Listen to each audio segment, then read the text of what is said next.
I think I might set a world record today for the shortest or the fastest recap in Giants content creating history.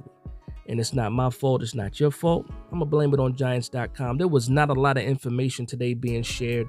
And again, not really blaming. I say that jokingly, but there was at least one article that I read from Dan Salamone highlighting today's OTA. And again, this is OTA day number 6.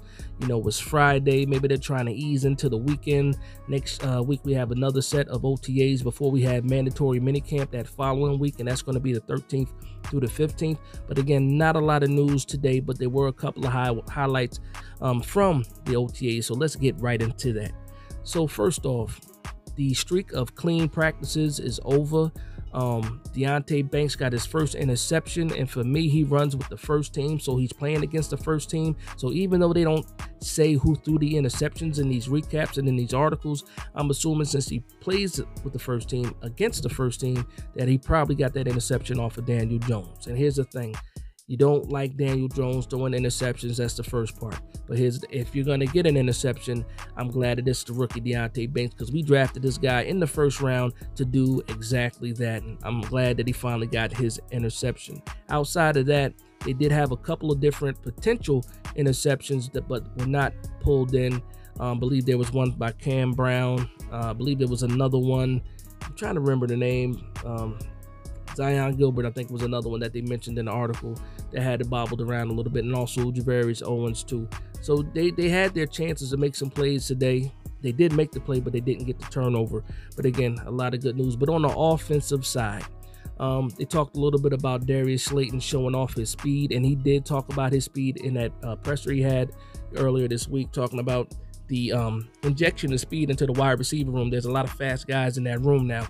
And that was on display today. So Darius Slayton got open for a couple of big gains today. Also a touchdown from Daniel Jones.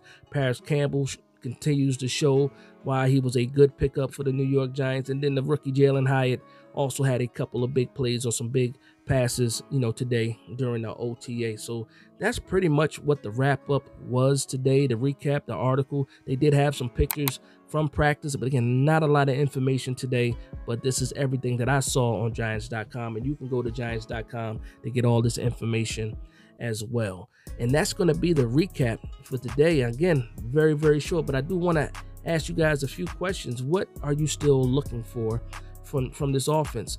Are there still some free agents out there that you have your eye on that you would like the New York Giants to either bring in? There's a lot of guys. We talk about the edge room.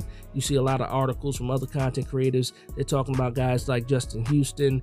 DeAndre Hopkins is still one of those big names out there. Davion Clowney is another big name out there.